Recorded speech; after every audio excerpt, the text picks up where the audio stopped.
Praise, esteem, and honor to the Most High Yah by way of Yahushua HaMashiach this day. John 5:39. It says, search the scriptures for enemy, think ye have eternal life, and there they will testify of me. And you will not come to me that you might have life. I receive not honor from men, but I know you that you have not the love of Elohim in you. I come in my Father's name, and you receive me not. If another should come in his own name, him you will receive.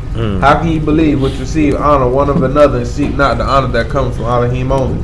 Do not think that I will accuse you to the Father. There is one that accuses you, even in Moses, in whom you trust. For if you have believed Moses, you have believed me, for he wrote of me. But if you believe not his writings, how can you believe my word? Matthew chapter 5 and verse 1.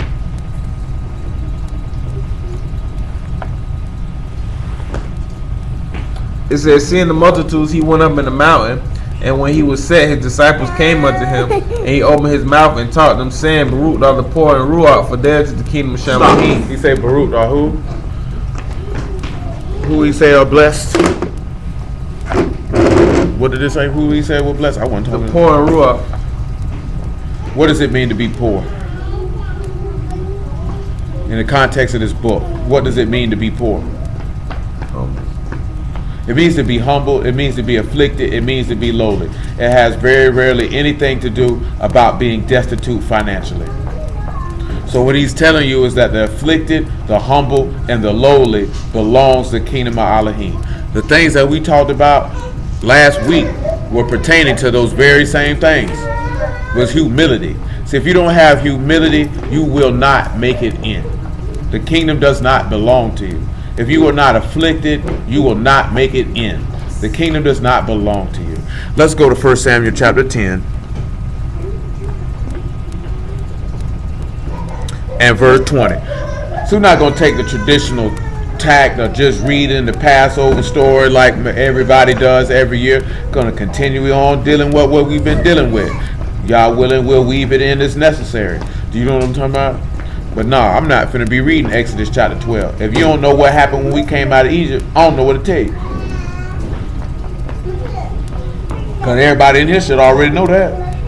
I'm not finna do that. I'm not finna reread Exodus 12 just for the sake of doing it because it's Passover. You already know what happened. Go ahead. Go ahead, 1 Samuel 10 and 20.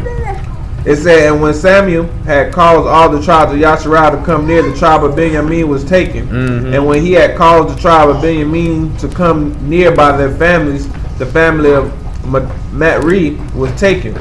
And Saul, the son of Kish, was taken, and they sought him, and he could not be found. Pause. Now Saul got took it. Get me 1 Samuel chapter 9. I want to say about verse 9. This nigga over here doing a jig. It said, before time in Yasharah, when a man went in to inquire of Elohim, thus he spake, come, let us go to a seer, for he that is now called a prophet was before time called a seer. Then said Shaul to his servant, well said, come, let us go. So they went into the city where the man of Elohim was. That's good, right? So they went to inquire. Saul finna get told something. Drop down to about verse 17, because we're not reading all that. It said, when Samuel saw Saul, Yahuwah said unto him, behold, the man whom I spake thee of, the same shall reign over my people. The same or what? Shall reign over my people. Yeah, let's see what we get for reign. He said it should be Malik, what we've been talking about. He's going to reign over my people. See, we're going to work Passover in just a tad bit different. It got Atzar for reign here. And for this one here, it's to be restrained or to be stayed or withhold or refrain. So also reigning or prevailing. So this is a person that's going to reign over these people, but he also can refrain them or withhold them. Now that's going to be important in just a moment. Carry on, sir. It said, when Saul drew near to Samuel in the gate and said, tell me, I pray thee, where the seer's house is, Samuel answered Saul and said, I am the seer. Go up unto the high place, for ye shall eat with me today, and tomorrow I will let thee go, and I will tell thee all that is in thy heart. And as for thine asses that were lost 3 days ago, set not thy mind on them, for they were found. And on whom is all the desire of Yasharah? Is it not on thee? It said, hold on, he said it's not all the what? It's not all on whom is not. It says, and on whom is the desire of Yasharal? Is it not on thee and on all thy father's house? Now let's pause. What do you think he could be referring to when he says it's not the desire of Yasharal all on you? That word is kemdah, it's something that is pleasant or precious. So what could y'all think that could be referring to? If he just told Samuel asked Saul a question, is not the desire of Yasharal on you and your father's house? So that means it's not what is pleasant and precious and Yasharal, don't you and your father's house have it?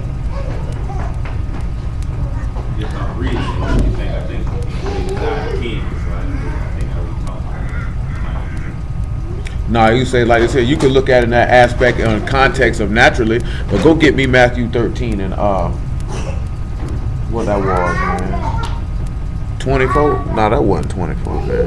That wasn't 24 at all. It was 44.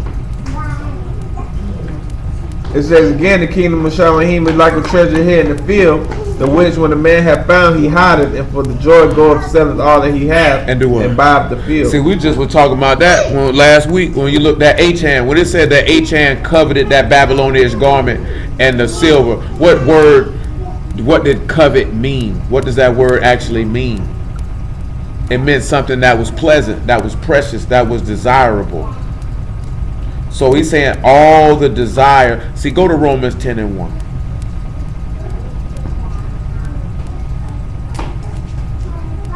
He said, brother, my heart's desire and prayer to Elohim for Yasharal is that they might be saved. That they might be what? That they might be saved. He said that was the desires of his heart, right? Heart.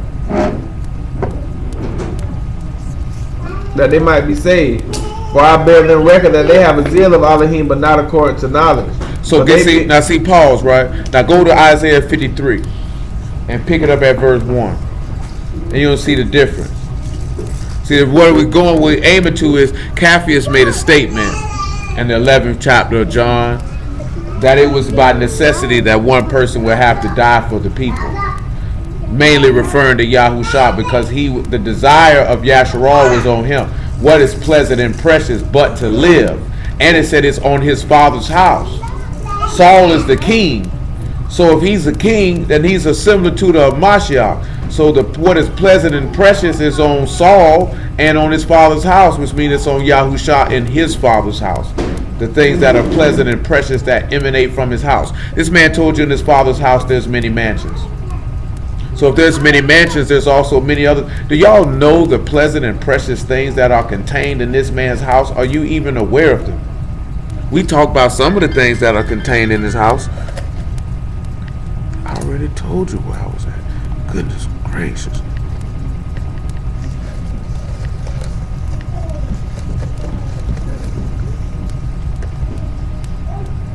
What are some of the things contained in his father's house? The literal house. Not just the covenant. What are the things that are contained in this man's house? Because the covenant is contained in something. It's not contained in the house. It's contained in a vessel that dwells inside the house. The mercy seat is in the house. Oh, he said the Ark of the Covenant. I just heard the covenant. My apologies. So I'm saying you got the Ark of the Covenant in the house. You have the mercy seat in the house. You have the lampstand in the house. You have precious jewels in the house. All of these things that contain in the Exodus that every last one of you should already have known.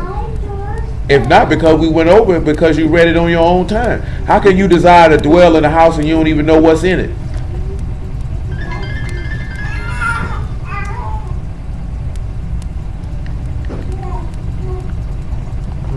Here. Give it to my thing. Because see, we're going to look at the judgments of the house. Like we looked at what he likened the kingdom to. And what did he liken it to? That you would have to be able to forgive. That you would have to be able to do labor. That you would have to hear and to believe. Continue on in 1 Samuel chapter 10. Well, where you at right now? Who is that one? Isaiah 51. 53 and 1. 53 and 1. It said, who hath believed our report, and to whom is the arm of Yahuwah revealed? For he shall grow up before him as a tender plant, and as a root out of dry ground. He have no form nor comeliness. See, remember we dealt with this before, and people take that as they try to say that he was ugly, but it's saying that he didn't have any beauty or splendor that they desired. See, people don't desire the beauty and splendor of Elohim. See, he tell you to serve him in the beauty of Kadeshness. So what are some of the things that would make you set apart?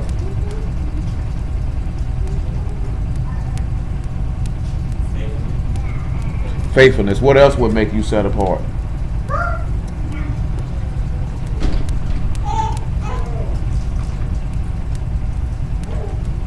Judgment. And nevertheless, they ain't got no answer. Move on. Back to 1 Samuel chapter 10.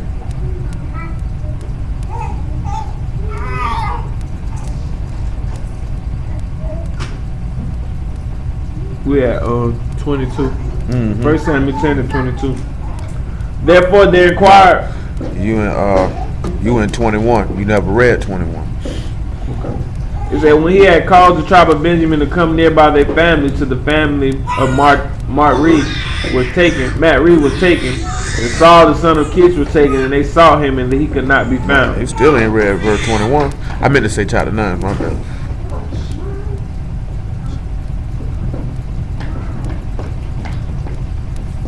First Samuel 9 and 21. That's what we're at. It said, Saul answered and said, am not I a Benjamite of the smallest of the tribes of Yasharal, and my family the least of all the families of the tribe of Benjamin? Wherefore, when thou speakest thou so to me? When he says smallest and least, what do y'all think that word means? When he said that I'm of the least of all the families of the tribe of Benjamin, and that my tribe is the smallest. Get Judges 6 and 15 for another reference. Judges 6 and 15.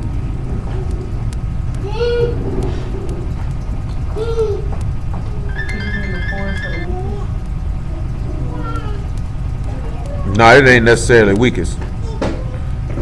DC just said not important, which is about as accurate as you're going to get. Judges 6 and 15. It said, he said unto him, O my master, wherewith shall I save Yasharal? Behold, my family is poor in Manasseh, and I am the least in my father's house. Now, we got poor and we got least. As DC just mentioned, least means somebody who's young or someone who is insignificant. Someone who is of little or no importance. But now you have poor, and there's 3 different words for poor. This particular word for poor is dal. It means somebody who is weak, one who is low, and one who is needy. So clearly, if you have the dollar in the Lamar, what message will we take from that if he say he's poor and needy? Because remember, it said, blessed are the poor in spirit, because the kingdom is theirs. This is why we're looking at this here. The same way we talked about James chapter 2 and verse 5, when he said that the kingdom is those who are poor in this world but rich in faith. See, it's a lot of people not going to make it because you lift it up in your heart, so you're not poor in spirit, so you're not low. This is why he said, take my yoke upon you and learn of me, because I am meek and lowly in spirit. Because what did Gideon do? Does anybody know what Gideon did? We know Saul was an idiot, so we're not going to deal with Saul. But Gideon said he was poor and needy. Does anybody know what Gideon did? We done dealt with it before, so you should know what Gideon did. He what? Destroy the idol. You know, he did more than destroy an idol. What did the statement in Judges chapter 6 verse 15 to Gideon just say he was not going to be able to do? Going to battle. Not just going to battle. He said he would not be able to deliver this people. He said, how shall I save them? So he said, Yasha, how shall I be able to save or deliver or liberate or give victory to this people? Y'all should already know from the book of Judges, the book of Judges is a precursor to what? What are everybody in the book of Judges? What are they? They are saviors. They are deliverers. Y'all do know that, right? You are familiar with that, correct? Besides Samson, do y'all know any other savior that's in this book? I'm talking about the book of Judges.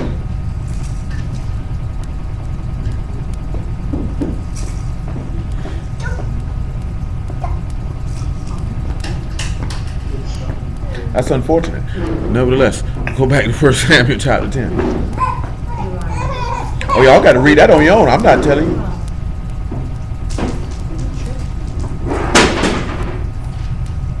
You want 9 or 10? I need 10. We good at 9.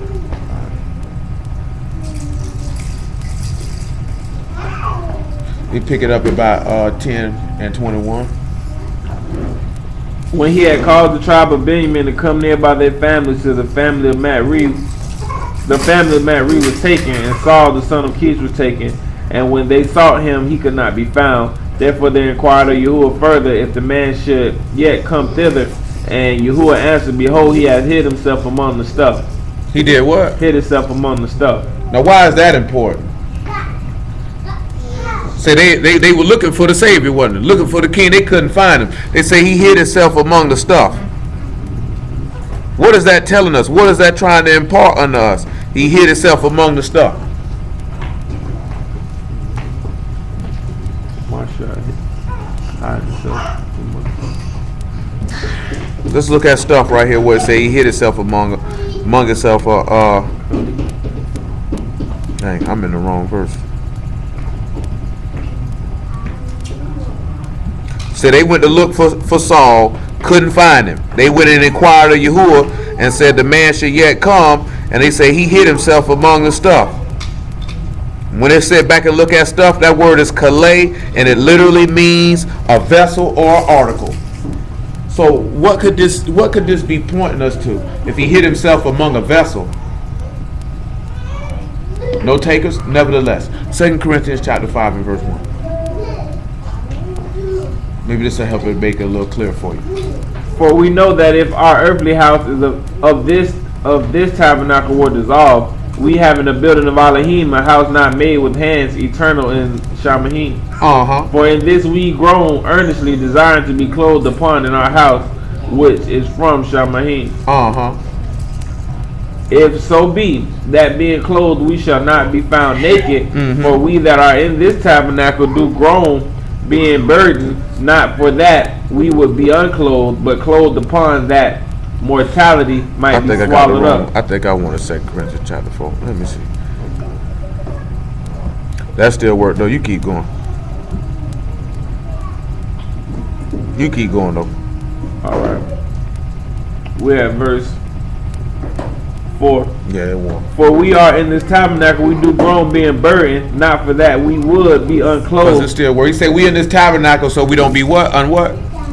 So that we would not be unclothed. Yeah. But clothed upon that mortality might be swallowed up of life. Okay, very well then. 2 Corinthians chapter 4. That's what we actually want. Pick it up at verse 4. You seeking to have a vessel that's swallowed up of life versus a vessel that's swallowed up of death. The reason why that's important, because we talked about that on last week too. Now this man humbled himself and died so that you could live. See, you can sit back and look at it and just, oh, it's just a feast day. You come in to chew. Oh, drink, sip this wine and eat this bread. This junk is dead serious, because when you sip this wine and you eat that bread, you are showing this man death till he come. You know what I'm saying? You are showing this man's death till he come. And if you do it unworthily, you have damned yourself. Period. Now, I'm also going to give you that disclaimer before you do it. You know what I'm talking about? But the purpose of you doing it is to showing the same action that he showed, that you can humble yourself. That you had a humble spirit, a low, afflicted, needy, weak spirit in need of the strength of the living Elohim, because that's where your strength emanate from, because you trust in him. This ain't just something to do. Or this not just how some niggas say rehearse the righteous acts. This ain't just to sit around and run our mouths and kiki and play. This is an observation and a memorial of the deliverance of your God, of which you did nothing to achieve. You know what I'm saying? Now you could get up and walk away from here and think it's just something to do for the next 8 days, and you will have missed the entire point of the plan of salvation and why you were even called to be saved. That's why he say many are called, a few are chosen. Just because you hear the call, a lot of people got called when Gideon told them to come on down here. Only 3 of them actually walked in that battle and won though. You can play with it if you want to. There's a time is when this world is getting more wicked as every day passes by. You have to be seeking to gird yourself up so you can be just like what Paul stated, that you can be clothed and swallowed up in immortality and not swallowed up with mortality. Because if you know if you die tonight and you going to hell, you don't have nothing to be comfortable about. You ain't got nothing to be chilling about. Nothing. You know what I'm saying? If you know you're not ready to meet your maker, you shouldn't be comfortable in your day-to-day operations. In the least bit. And even if you are ready to meet your maker, you still don't need to be comfortable. Because just like Paul stated, he said, I keep my body under subjection, lest what I preach to others, I become a castaway. So you don't never need to be getting comfortable. Continue on, sir. 2 Corinthians 4 and 4. 4 and 4. Yes, sir. It say, in whom the Elohim of this world have blinded the minds of them which believe not, lest the light of the esteemed Basor of the Mashiach, whom is in the image of Elohim, should shine unto them. For we preach not ourselves, but Yahushua Mashiach our Master, and ourselves your servants for Yahushua's sake. For Elohim, who commanded the light to shine out of the darkness, have shined in our hearts to give the light of the knowledge of the esteem of Elohim in the face of Yahushua Mashiach. But we have this treasure in the earthly vessels. We have it in what? Earthly vessels. So when he said that he hid it among the stuff or among the vessels, and it's talking about Saul, what is it telling us? What can we take from this? What can we be able to put together to understand what we're being told? Because it said they went and inquired you who were looking for him, right? They say he hid himself among the stuff, didn't he? Let's see why. John chapter 1. Pick me up at about verse 40.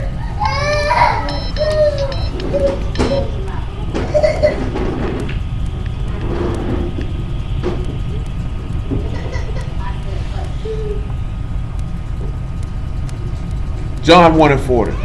Is there one of the two which heard John speak and followed him was Andrew, Simon Peter's brother. He first found his own brother Simon and said unto him, we have found the Messiah, which is... They found who? The Messiah. They found who? The Messiah, which is being interpreted the Mashiach. And he brought him to Yahushua, and then Yahushua beheld him and said, thou art Simon, the son of Jonah, thou shalt be called Cephas. Now, check it, right? I just came there for a reason. It said they found him, right?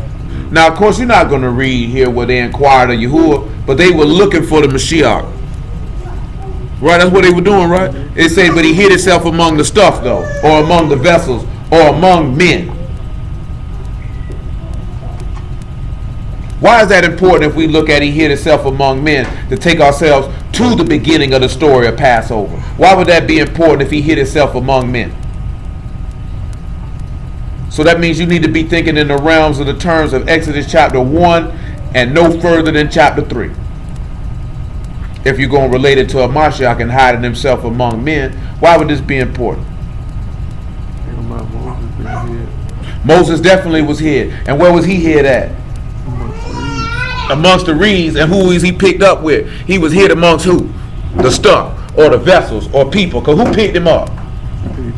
The Egyptians picked him up, and that's where he dwelt at the whole time. See, I'm leading something because I got something for that. I got something for that. Later on down the line. What were they doing to Hebrew children in that particular for them to hide Moses? What were they doing during the time of Mashiach? And what did they do with him? Didn't they hide him amongst some stuff too? So then when he got older and he returned, was he not hiding amongst the stuff? Or amongst the vessels or the people? Because the people were walking around looking for him. One of the statements they made is to say, if he ain't the Mashiach, will the Mashiach come and do more miracles than what this man done did? Because clearly, if his stated right is here, right? Because the people were looking for Saul and Samuel, wasn't it? So if we see that one of Andrew's brothers turn around and said, we found him the Messiah, guess what that mean they were doing? They were looking for him. See, now you ain't even got to look for this man physically. All you have to do is search your whole heart and he'll be found of you. Since I said that, give me Luke chapter 11 verse 6.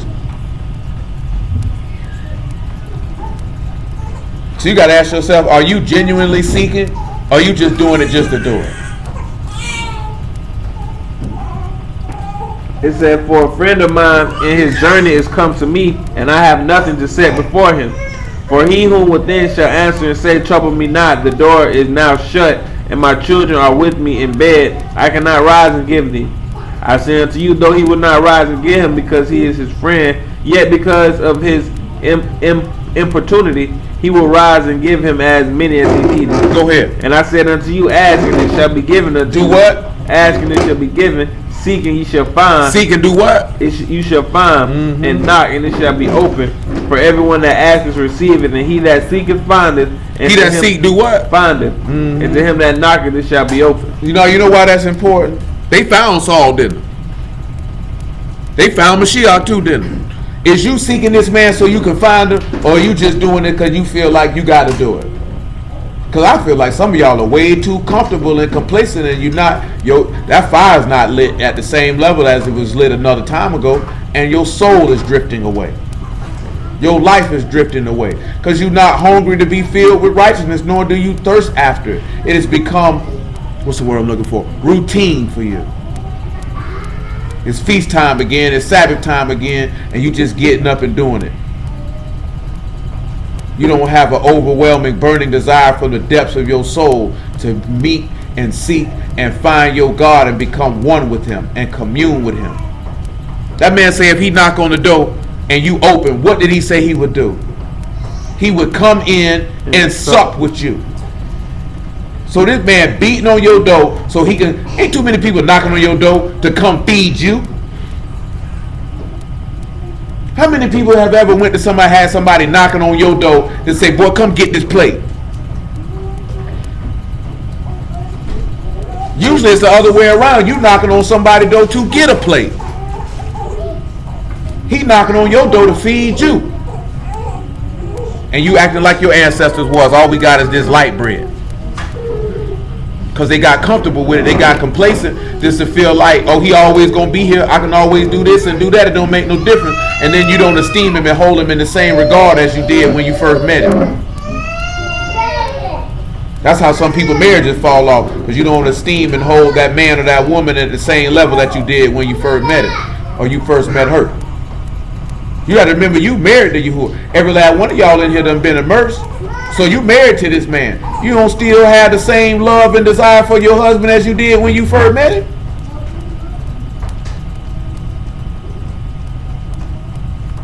Come on back to 1 Samuel chapter 10. That's why I asked y'all that question about what a man holds high in regards of how he feels on how love is shown unto him. And that's why respect is the biggest one. Because when you look at Yahuwah, he tells you to fear him a lot. Meaning reverence me, respect me, honor me, esteem me. He know when you do that, he know you love him. He said, why do you call me master, master, and do not the things that I say? You can't tell me that that's your Lord and master and you don't do what this man tell you to do. You can't tell me this your Lord and master and you don't esteem, honor, and respect. I done told y'all before, man, this book tell you your knees ought to tremble at the hearing of his name. Don't the book say work out your salvation with fear and trembling? I don't think niggas fear this man's name when they hear it. You just think it's a game. For most brews, it's just something to say out your mouth. Yahuwah, Yahuwah, Yahuwah. You don't fear this man's name. I guarantee you if that man's cracked that sky right now, I bet your knees trembled in. You be running like how these children be running when they know they finna get a whooping. You're going to be like they said, I finna clean my room right now. It's too late to clean it because you're supposed to have it clean before I came home. So most of y'all done did that before. Your people told you to clean your room. You wasn't playing. You was in the front room playing video games. Or you know what I'm talking about, farting and lying and whatever it was you were doing. You looked out the window, seen Mom Dukes or Pop Dukes pulling up. Now you want to try to run in there and do what they told you to do. It's too late. It's too late. They finna bust you upside your head. And you had plenty of time to get the work done. But you procrastinated and waited because you wanted to do it on your time when you felt like doing it. You can't serve Yahuwah like that. Because he don't work on our time. He work on his time. And he coming whether you ready or not. And that's what he told you. He coming whether you're ready or not. Matter of fact, give me Mark 13 and 30 since I said that. Because guess what? The Egyptians ain't know he was coming. Was the Egyptians ready? They wasn't ready. Matter of fact, before you get that, go on and read it so they can hear that. I told you we work it in somehow. You know what the verse is. Exodus chapter 12. Probably about 12 and 29. They wasn't ready. All they did was woke up in the middle of the night screaming and hollering, my baby dead. Nigga ought to die, and you should have died with him. It said the children of Yahshua went away and did as Yahuwah had commanded Moses and Aaron, so did they. And it came to pass that at midnight Yahuwah smote all the firstborn in the land of Mizraim, the firstborn of Pharaoh that sat on his throne, and took the firstborn of the captives that was in the dungeon, and all the firstborn of the cattle. Go ahead. What the Egyptians did when they woke up? They rose up in the night, he and all his servants and the Egyptians. That was a great cry. It was a what? A great cry. They was sad. For there was not a house that there was not one dead. Uh-huh. It said he called for Moses and Aaron by night and said, that's good. He said it wasn't the house, wasn't somebody dead, wasn't. It was somebody dead in everybody's house. They wasn't ready. You think he cared that they wasn't ready? See, nigga move around like y'all gonna move like wait for you to get ready. That man don't care nothing about you being ready. Cause you should have already been ready. You should have already been ready. You should have already been prepared. Didn't the Mashiach teach us to be prepared? Let's see if he taught you to be prepared. Mark 13 and 30. The same token, we didn't hit that last week when he said he likened the kingdom of shamayim to what? 10 virgins, right? You know why I didn't hit it? Because we just dealt with it. And what was the thing with them virgins? Some of them hoes wasn't ready. They wasn't ready. Got remember, a whore is a stubborn woman who refused to be ashamed. What would they refuse to do? They refused to get the oil. We got time. And what they tried to do when he was coming? Oh, let me go get my oil. And you know what he told you in Luke? He said, oh, since you want to do that right there, I think you got time to play. Matter of fact, we'll read it. I'll let Amashai tell you. Go and get that Mark 13 and 30. Make it 27. I'll let Amashai tell you. I ain't going to tell you. It say, and then they shall send his Malachim, and they shall gather together his elect from the four winds and from the uttermost parts of the earth, and to the uttermost parts of Shamayim. Now learn the parable of the fig tree when her branch is yet tender, and put forth leaves. Ye know that the time that summer is near. It's near. So ye in the like manner, when ye shall see these things come to pass, know that it is nigh, even at the doors. Even at the door. Verily I say unto you, that this generation shall not pass till all these things be done. Shamayim and earth shall pass away, but my words you know what crazy? Shall not pass away. Y'all told Pharaoh he was gonna crash him and smash him, didn't he? He thought it was a game. He was stubborn. He won't listen. See, he wasn't lowly in heart. That's why he couldn't inherit the kingdom. Egypt could have inherited the kingdom if they'd have humbled themselves. They refused to do so. Go ahead. But of that day and that hour knoweth no man, not the Malachim which are Shamayim, neither the Son, but the Father. Take ye heed, watch and pray, for ye know not when the time is. For the Son of Man is as a man taking a journey, who left his house and gave authority to his servants, and to every man his work. Who is his servant? Who are these servants who he gave authority to? He sent to preach the word. That's who he gave the authority to. Whether it's an apostle, whether it's a prophet, whether it's a pastor, whether it's a teacher, whether it's an evangelist, that's who he gave authority to. Go ahead. When we talk about authority, he talking about power. Go ahead. It say, watch ye therefore, for ye know not when the master of the house cometh, at even or at midnight, or at the cock crowing in the morning. Lest coming suddenly he find ye sleeping. And what I say unto you, I say unto all, watch. He said, yeah, you know what? Go to Luke chapter 12, right? Verse 44. Now make it 45. See, he said you don't know when he coming. See, the Egyptians didn't know when he was coming. See, the Egyptians knew they got hit with all them plagues, but they didn't know he was coming. And he came, and they wasn't ready, and they died. See, he told Yasharal what to do so they could be ready. Blessed for them, they listened. Because the same fate could have befell them. He wasn't going to sit back and look at, I ain't going to kill Israel. He ain't got blood on his door, so I ain't going to kill him. He was like, shoot, don't put no blood on your door, nigga, I'm going to kill you too. You don't get no pass? Go ahead, man.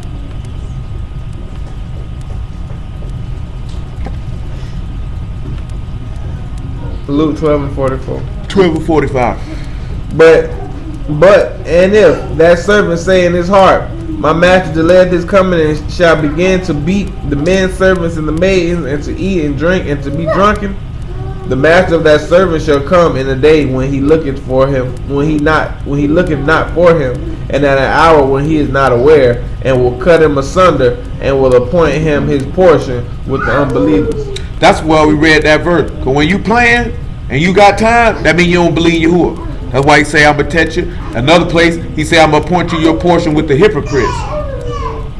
Because when you feel like you got time, that means you don't believe him. Because you weren't ready. Because Mashiach told you to be ready then. And he told you to watch. Because if you believe, you're going to be ready. It don't even matter. Abraham was ready. He didn't receive the promise. He didn't sit back and look at, well, look like he's taking a little minute. So I got some time before I go over. He didn't move that way. That's not a heart of faith. And that's not an individual who has a heart of hope. Because hope is expectation of receiving something. See, when you don't have an expectation of actually receiving, then you will procrastinate and you will play and you will say he delayed his coming and he gonna cut you in pieces and appoint you your portion with the hypocrites and unbelievers. You can guarantee yourself that. You know what I'm saying? Like most people, our people yesterday that started Passover Friday or last night, they were more focused on because these people were celebrating Easter. I could care less. You know what I'm saying? If these grown niggas want to roll eggs on the grass, let them roll. Do you know what I'm saying?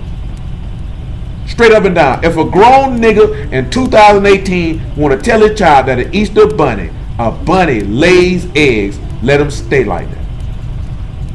You know what I'm saying? Because you can't change their mind. I seen a nigga like 2 people got killed at an Easter party last night, right?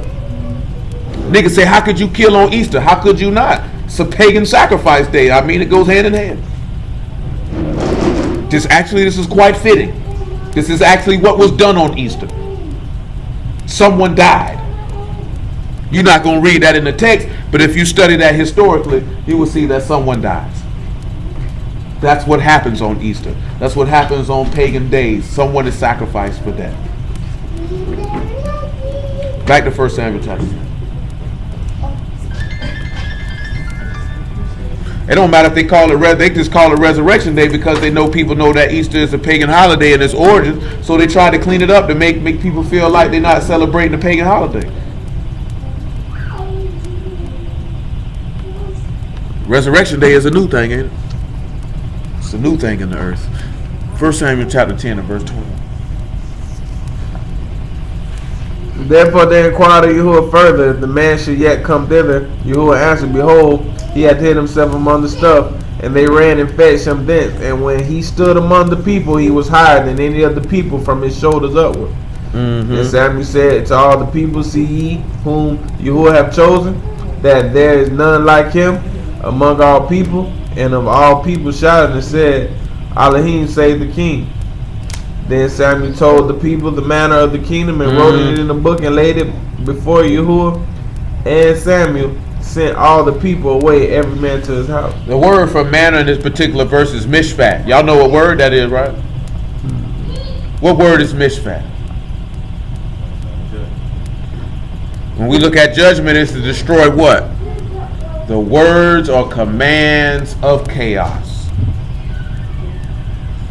So he wrote that. If he's writing down the judgments of the kingdom in the book, then he's writing down what's right or wrong in the book, is he not? Let's take a look at Ezekiel chapter 44, and let's look at about verse 6. Because when we talk about blessed are the poor in spirit, you have to be a humble, lowly individual to make it in this man's kingdom. Matter of fact, before we read Ezekiel 44, get me Matthew 11 and 28 just to read it. I've mentioned it before, but let's hear Yahushua tell you what's necessary and required. When Yah described Moses, how did he describe Moses?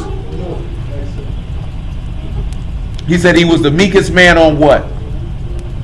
The face of the earth. Now Moses didn't get in the kingdom, did he? And what stopped Moses from getting in the kingdom?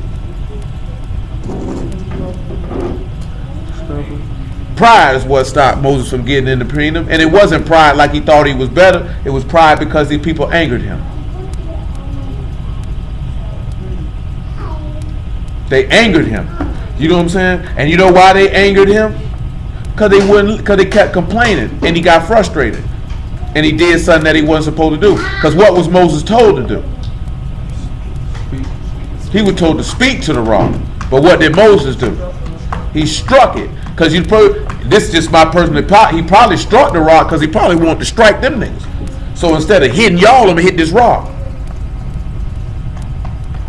You know what I'm saying? And then that ended up not being profitable for the people, for the person who should have brought them in the land to continue them on in the path where they were going. That's why he say, don't grieve them, because it's not profitable. Because there's a lot of time Moses could have said, man, screw these niggas. So I just was talking to him about that yesterday. And everybody, when you read about Moses, that'd be one of the things you'd be like, boy, I would never want to preach the word. Ever. Because that's what you got to deal with. You know what I'm saying?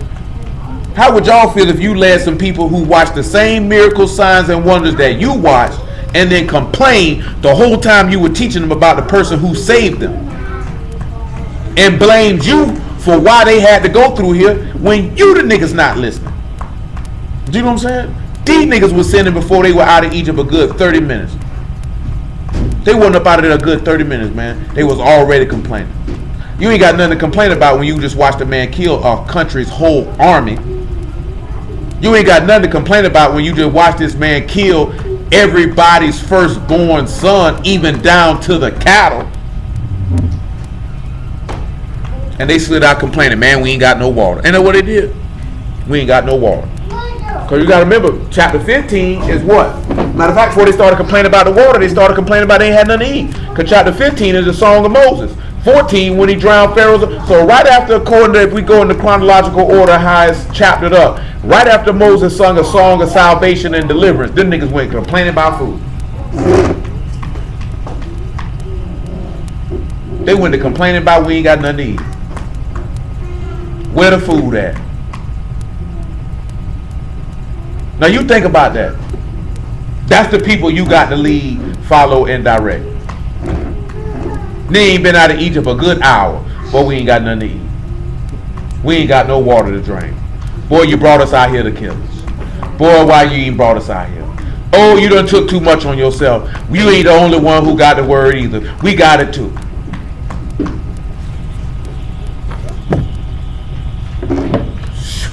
Boy, nigga who want to deal with that? You want to deal with that? And you wonder why he made them people drink that golden calf and smack that rock. Because he probably want to take that same staff and smack everybody in the mouth. I know I would have wanted to smack everybody in the mouth. I can't speak to that's how he felt. That's just my personal opinion. My personal opinion, I know Yahusha probably wanted to put hands on them niggas plenty of times. This man healing people, nigga got something to say. He feeding people, niggas got something to say. He resurrecting people from the dead, they got something to say. He telling them what's right, niggas got something to say. Always complaining.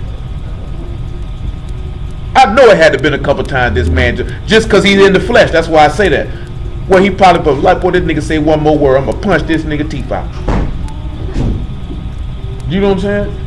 And then the self-control the man exhibited to be disrespected, called names, a liar, a blasphemer, get spit on and hit on, and they ain't say nothing to these niggas. But we know why he had. Why would I need to validate myself from the eyesight of a man? I know where my validation comes from. I don't need to say nothing to you niggas. I know y'all evil, but I came here to make you not evil. So if you evil after I resurrect from the dead, I ain't got nothing for you. Continue, sir. Where you at? Mark. What, Mark? Yeah. Matthew 11. Matthew 11 and 26. She coming right back. It said, even so, Father, for it seemed good in thy sight. No, I said 28, not 26. It say, come unto me, all ye labor and are heavy laden, and I will give you rest. Give you what? I will give you rest. And what else? Take my yoke upon you and learn of me, for I am meek and lowly in heart. He lowly in what? Lowly in heart. And ye shall find rest for your souls, for my yoke is easy. You find what for your soul? Rest. So when you talk about finding rest for your soul, this is what you're going to find. Give me Hebrews chapter 3. Pick me about verse 17 and just work your way to probably about verse 4 in the preceding chapter. Well, in the following chapter, I should say.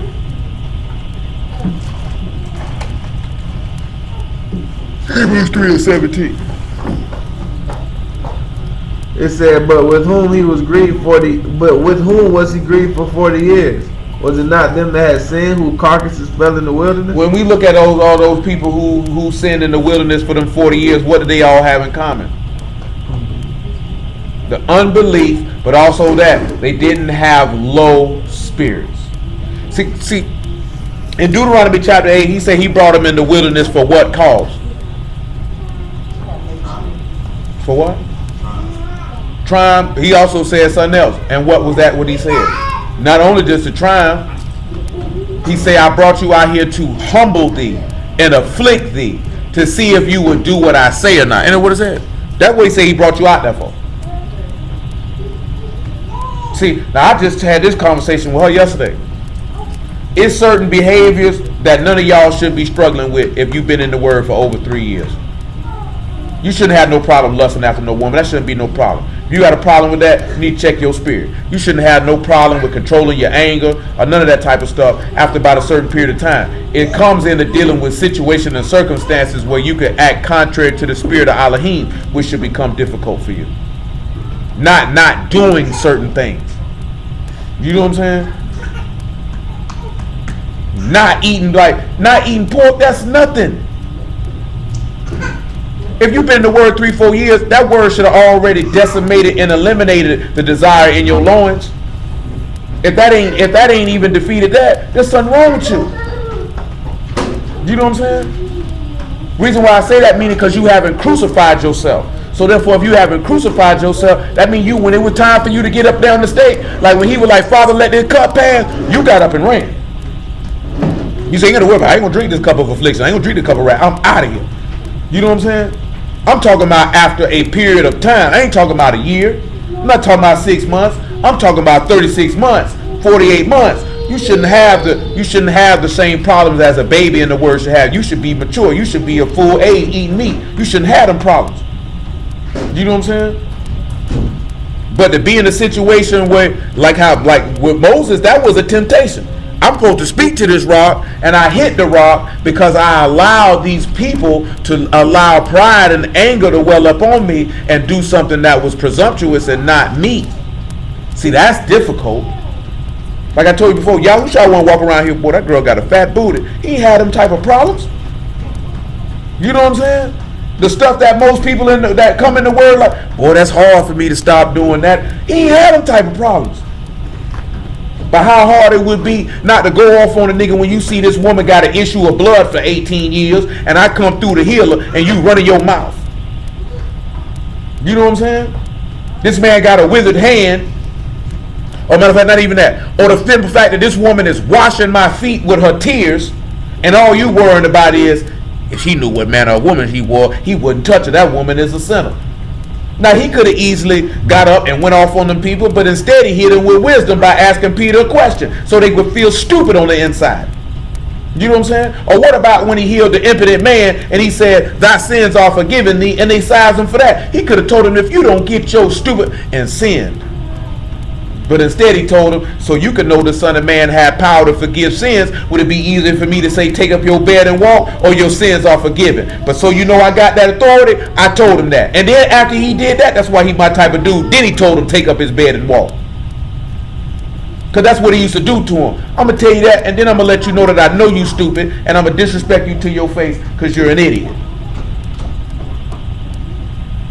Ain't that what he used to do? Yahushua ain't played with it. See, people sit back and look at it. We done looked at it before. For our terminology, Yahushua had a slick mouth. If we look at it how we look at it, or we can say a sporty mouth. Because he didn't care what he said out his mouth to them people.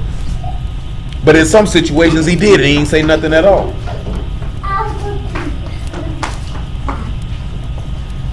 Where we at next? What I need?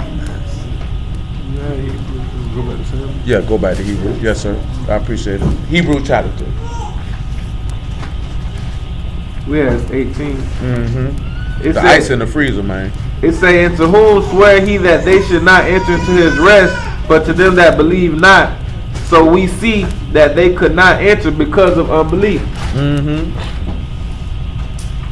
Let us therefore fear, lest the promise of us being left enter into his rest, any of you should seem to come short of it. For unto us was the Messiah preached as well as unto them, but the word preached did not profit them, not being mixed with faith in them that heard. That good news didn't mix. See, we talked about that with Moses coming with the good news. That good news didn't give them no gain because they didn't believe any of it. That's why I was sitting there talking about you delaying. Oh, my master delay is coming. See, you ain't believe none of that. I mean, you ain't had no poor and contrite spirit. Ain't that what he said in Isaiah? He said, him that dwell with me is him that's of a meek and contrite spirit. That's who come and sit in my high and lofty mountain.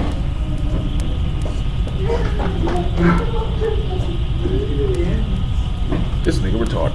Come on, man. That nigga saying this ambiance. That nigga said ambience. What you on, sleeping pills? Nigga, we're hungry. I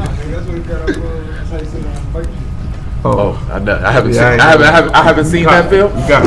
You got on that one there? Definitely. I definitely don't want to look at Marlon Wayans and drag. Yeah. I don't even want to look at Marlon Wayans in regular clothes. Cause that nigga ain't funny. Come on. It say, for unto us was the Besor preached as well as to them, but the word preached did not profit them, not being mixed with the faith that heard it. For we which have believed do enter into rest. You that believe in the rest. If you believe in Hamashiach, you should be as humble as he is. Ain't that what he said? Because he said, take his yoke upon you and learn of him, because he is meek and what? Lowly in heart. Lowly in heart. And that's what we talking about tonight, is lowly in heart. Because guess what, right? Yasharal had to be humbled greatly before they came up out of Egypt. Wouldn't you say? Because when they started in Egypt, they started strong. How did they start strong in Egypt?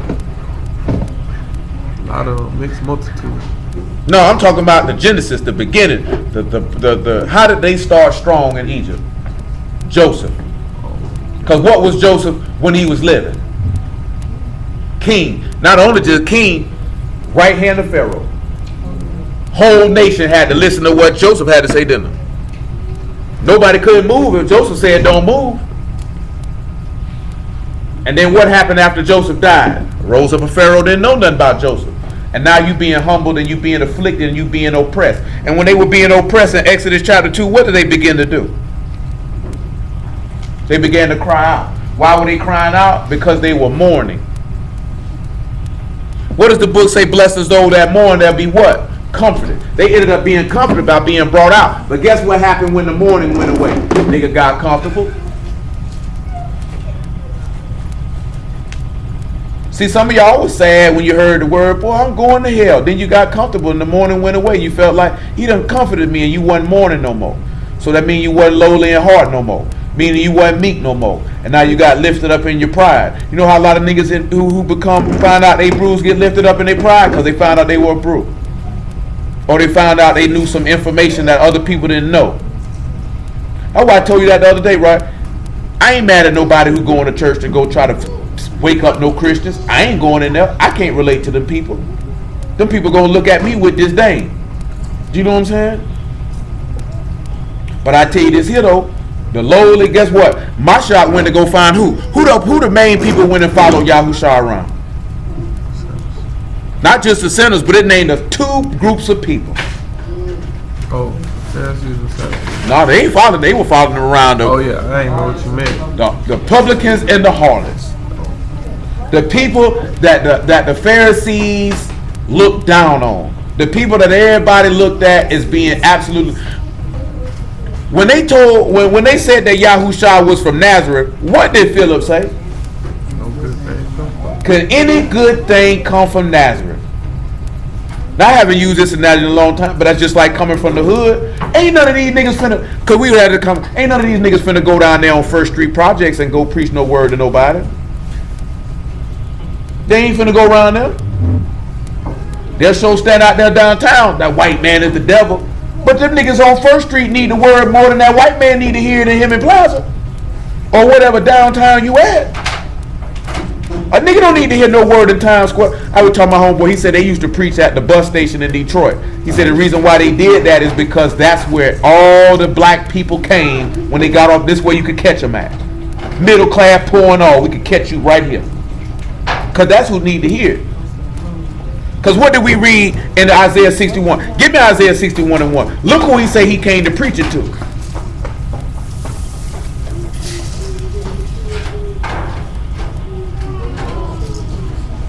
Come here, Abigail. It said, Ruach Yahuwah is upon me, because Yahuwah have anointed me to preach good tidings unto the meek. To the who? To the meek. And what else? He that has sent me to bind up the brokenhearted, to proclaim liberty to the captives, and opening of the prisons to them that are bound. Now in Luke chapter 4 it say he came to preach to the poor, didn't he? So the afflicted and the humble and the lowly, that's who he was sent to. If you got a proud heart, this word ain't for you. Them strong words, ain't them? What's the next place I want to go with this here? Because if he's showing the man of the kingdom, I mean he showed them the judgments. What's right and what's wrong. And how many times did this man say certain? Give me Job, I should say. Job 5 and 12. Go your mommy. Go your mommy. Job 5 and 12. It said he disappointed the devices of the crafty so that their hands cannot perform their enterprise. What y'all think that mean? He say he disappoint the devices of the crafty. What are the devices and who are the crafty? We talk about devices. That's thoughts, the plan and the purpose. What is the purpose of the crafty? The crafty is somebody who is subtle and shrewd, sly and sensible. Let's take it on another level. How does the word define the serpent? Subtle. So he was sly and crafty, right? What was his device? What was his plan and purpose? But what was his plan and purpose? To deceive. What was he trying to deceive for?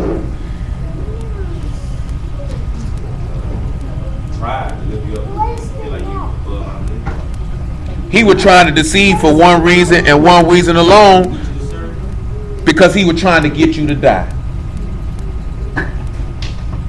And he got her too, didn't he?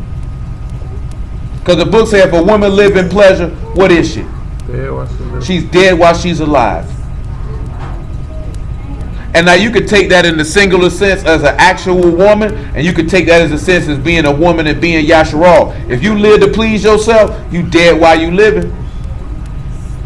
You not alive because you live to please. The book say in the last days people will be pleasers of themselves instead of pleasers of Elohim. Are you more? See, that's not a poor spirit. That's not an afflicted, humble, and lowly spirit, because that's a proud spirit, because you only concerned with what you want and what is pleasing to you. When it said Yahushua, he said he didn't come to do what? Please himself. Give me Hebrew chapter 10 real fast, man, by mercy.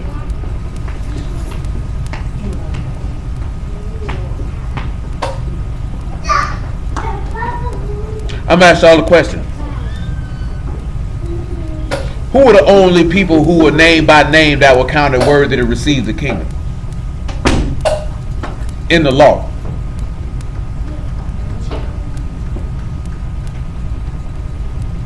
It was only two people he named by name. Of course we know more than them got in them. Well, the ones that said written in the book. Huh?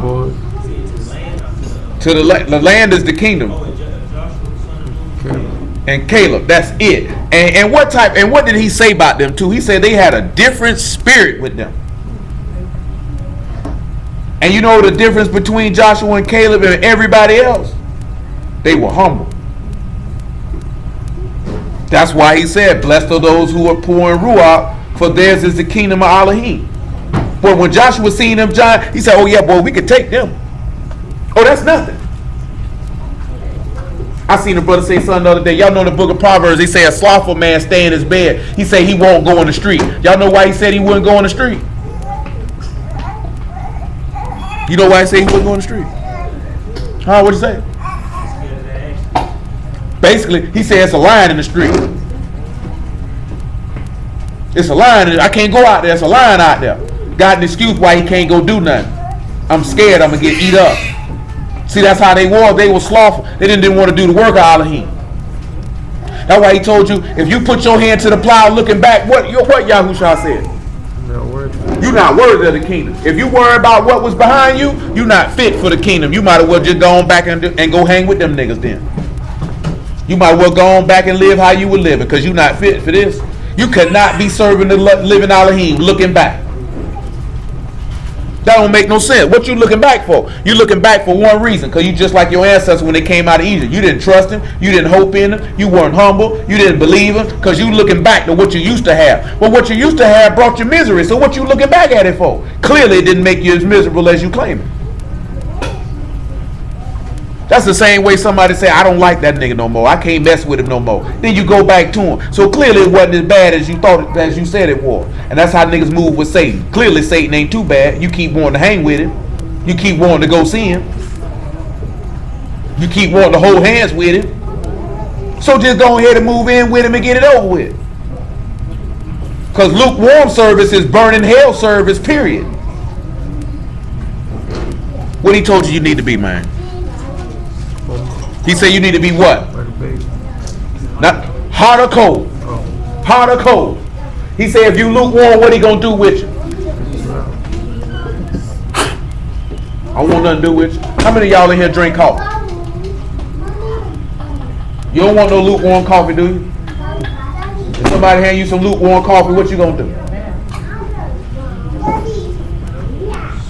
You put this back in the microwave. Microwave? How you even handed me this? I feel disrespected. That's how you feel. Disrespected. See, little Muffin got the wine for you. She got it for you. I don't care. Oh, we got to save that wine too, don't we? We got to save that for Shayla. Y'all do know we got to come back and do this May the 2nd, right? Y'all do know that. Y'all know that, right? Oh, for people who not. We have to. Do we have to? Yeah, we may not come back here, but yeah, we gonna have service. What you mean? Oh, I was just making sure. Like the whole week. No, it's one day. The second Passover is just one day. Second Passover is for anyone who. Second Passover. Your face was looking like it was definitely a problem. Second Passover is for anybody who. Oh, that would have been a problem for you. Oh. Second Passover. It's not even a Sabbath. I done already explained this to y'all. It's not even a Sabbath.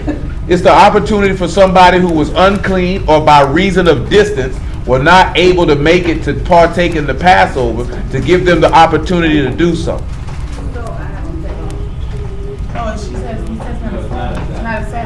But I would, if you know we gonna have service that day, then yes, you need to take the day off. Let me tell you something, Rod. We have a service that night. Oh yeah, absolutely. What you think we just gonna slide by and just drop Shayla off some bread and some wine and dead? Oh, you thought we have a service that night.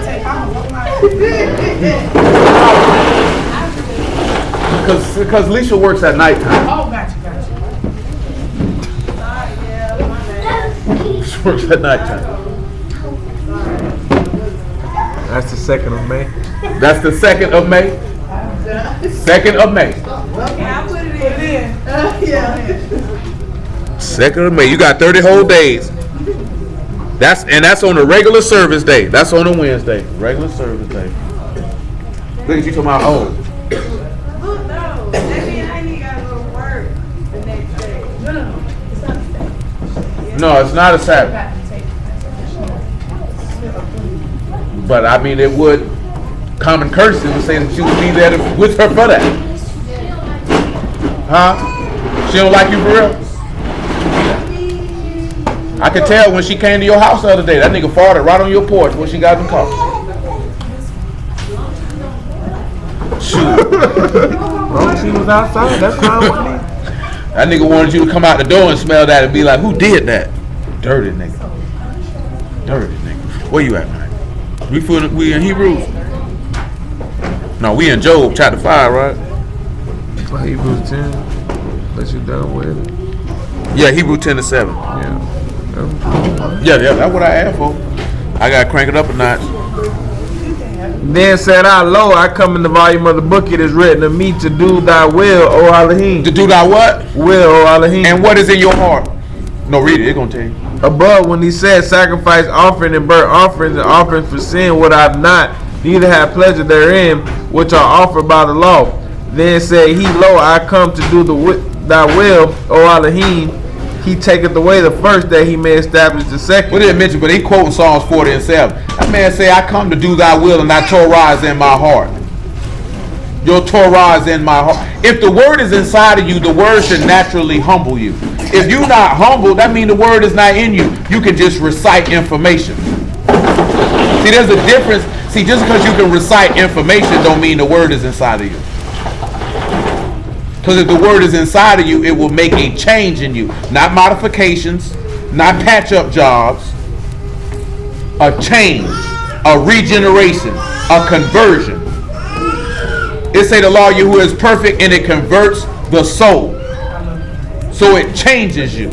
If you ain't changed, the word is not taking any effect on your heart. You just a nigga who knows something. I done told you that before, right? It's a lot of niggas going to hell that know a lot of script, don't they? See, niggas think the word in it because they can recite some script. Put them nigga in real life situation, they fold every time. I didn't talk about Zach about that. Nigga can't tell me, well, one, we were just talking about this here, right? If a nigga tell you he sent, 99.9% of the time he probably not. If it's an unsolicited information. If you didn't ask that person for that information, if they solicited it to you, because remember, right, when he said, the reason why I mentioned this now, because with Samuel, what did Saul say? I'm looking for the seer. What did Samuel say? I am the seer. He didn't walk around and say, I'm the seer, come talk to me. It's because this man say, I'm the one you looking for. See, you looking for me. I didn't have to tell you that. Elisha didn't have to tell that woman in 2 Kings that he was a prophet. She could tell. He didn't have to tell her that. When you look in the word, none of them men told nobody who they was and what they were doing. The people knew. Did Amashai tell them people he was the Messiah? How many times did he tell them people not to tell them people that he was the Messiah? He said, don't tell nobody. He ain't tell them people nothing. But when they seen him, they say, boy, that's the one. And why did they do that? The reason why I'm mentioning that, because that takes us back to our forefather Jacob. He said he was a what? He was a plain man, dwelling in tents. He was a perfect man. He was innocent. I mean, he was a humble man. He was a humble man. He didn't have to do that. If Yahuwah is in you, you ain't got to tell nobody. It shows. It shows. It shows. You know what I'm saying? The book say wisdom make a man face to shine. Yahuwah will make you shine and illuminate wherever you go. Because his word is good. See, you can't do sour stuff and hold nigga stuff and say Yahuwah in you and expect me to believe it. Do you know what I'm saying? You definitely can't be out here sinning and dipping and hokey pokey and expect for me to believe it. Because I'm not going to believe it. You know what I'm saying? I done heard dude say, I got the Ruach in me and sinned yesterday. How do you expect me to believe that? Have you ever heard somebody tell you they got a spirit by keeping the law? I've heard plenty. I say, how? That's not what that book say. Back to Job chapter 5. I don't believe it. I mean, y'all trying to be spiritual. Y'all trying to be, I ain't trying to be nothing. I must be spiritual. My Elohim is a what? A Ruach. And those that serve him got it. Ain't that funny that niggas will say you trying to be spiritual and then quote the very same book, chapter, and verse where Yahushua himself told you that's what you got to be? Because when you quote John chapter 4, that's what you're telling me. It said Elohim is a Ruach. And everyone that serve him got to serve him in what? And he say he seeketh such to worship him. So he don't want nothing but a spiritual people. You ain't spiritual, he don't want you. Oh, but that's ugly right there. Well, what about the fringes? How can the culture? See, you don't know the language, so you're not going to be able to understand the text. I told a man this yesterday, man, them niggas used to trip me out. All the niggas I know that used to wear fringes and niggas would sin every single day. So them fringes clearly didn't do nothing for you. Nigga look right down at them fringes as they taking their clothes off to commit fornication. You know what I'm talking about? Nigga look right down at them fringes and look you in your face and tell you a bold-faced lie. Do you know what I'm saying? Come on, man. Oh boy, they're gonna have a dome on him. He ain't get that from you, sir. Who? Eugene didn't get that head from him. Yeah, got a little. That's all Jughead Jones right now. Go ahead, man.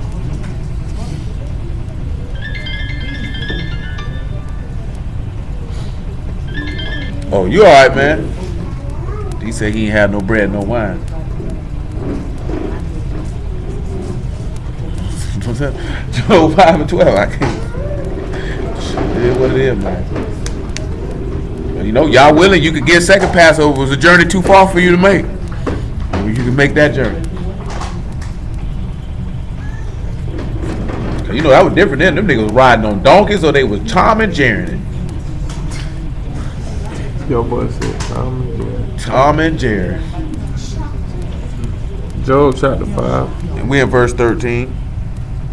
He taketh the wise in their own craftiness, and the counsel of the froward is carried headlong. They meet with darkness in the daytime, and grope in noonday as in the night. But he saveth the poor from the sword. He say the poor from what? The sword. He say the poor from what? The sword. Uh-huh. From their mouth and from the hand of the mighty. Mm-hmm. So the poor have hope, and iniquity stoppeth her mouth. Pause. Now, when we look at poor in the previous verse, it's Evan. This is somebody who's want, who's needy, who's chiefly poor, but most importantly, someone who needs deliverance from trouble. Someone who needs deliverance from trouble. So he saved the poor from the sword. So when we look at this on a level of taking it in the New Testament, how is he saving the poor from the sword? Who is he saving them from? Don't say Yahushua, because he ain't saving you from Yahushua if you're poor. No, he said it for yourself. No, I'm going a little further with that. Going a little different direction with that. I don't disagree with what you asserted. Going a different direction though. Give me Matthew chapter 24 and pick me up about verse 28. Oh. Yeah, you're correct, sir. I heard you.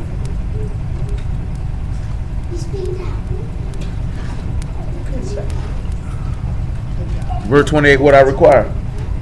28 of 24? Yeah. Let's go. It says, for whatsoever what carcass is, the eagles will be gathered together immediately after the tribulation. Back it up to 25 then. Make it 24 and 24. It said, for there shall arise false Mashiachs, false prophets, and they shall show great signs and wonders, insomuch that if they were possible, they should deceive the very elect. Behold, I have told you before. Wherefore, if they shall say unto you, behold, he is in the desert, go not forth. Behold, he is in the secret chambers, believe it not. For as lightning cometh out of the east and shineth into the west, so shall also the coming of the Son of Man be. For whatsoever the carcass is, the eagles will be gathered together. Well, we missed that verse. What do you tell you about he going? If he didn't shorten them days, everybody died. It's 22. Verse 22 of Matthew chapter 20. It said, except those days should be shortened, there should be no flesh to be saved. Back it up to 20 then, where it's going to tell you that. But pray, it said, but pray that your flight be not in winter, neither on the Shabbat. For then there should be great tribulation, says that there was not since the beginning of the world to this time, no, nor ever shall be.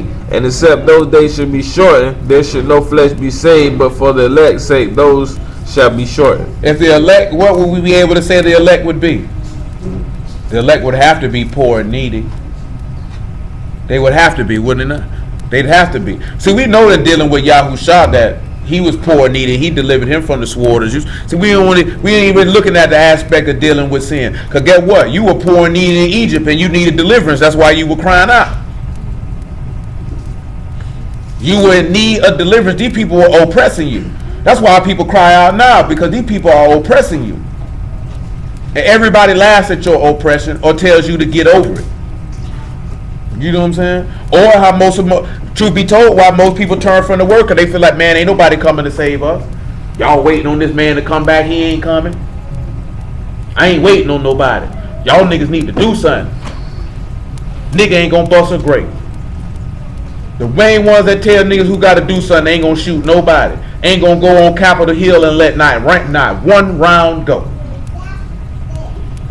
Cause they want to do something, shoot, they need to go on up there to DC and start plucking them people down. Then I'll believe you. Then I could possibly join you. But until then, I don't want to see social media is the worst thing that ever happened, because the internet just allow a whole bunch of niggas who ain't gonna do nothing to run their mouth. See, before if niggas ran their mouth like that, they just did it in the neighborhood at the house, ain't nobody here. You know what I'm saying? The people that really did it, it was already done by the time you was hearing about it, so you was either down with it or not. Or not. See, now a nigga get on the internet and inflame all types of niggas. Sometimes on some of this stuff, it probably a white man behind that keyboard screen trying to inflamed nigga to go get up and go do something. I know that junk with that boy in California had to be ugly because Al Sharpton was out there. When Al Sharpton show up, ain't nothing good going on. I ain't being funny or nothing. If Al Sharpton show up, something in that milk ain't clean. All jokes aside, that nigga been in them people's pockets since they called him selling keys in the 80s. Y'all laughing though, they called that nigga selling keys like this. That nigga was on tape, feds got him, that nigga was selling bricks. That's when he was fat wearing them tracksuits. You ain't know about that? No, I remember him being fat. No, they called him, he was messing with a little dope, they called him. He been in the people's back pocket ever since. A lot of dope, a lot of dope. A lot of dope. Keys, baby, keys. You know what I'm saying? You know what I'm saying? Pan Am, they got all the coke. Got all the coke. Fat nigga with the perm, got all the coke. Yeah, man, look that junk up. Shoot, they done had Jesse Jackson by the balls for years. Man, look at man. All jokes aside, I showed him the little clip, and I just showed him the clip. Like I can't say what all the people be doing.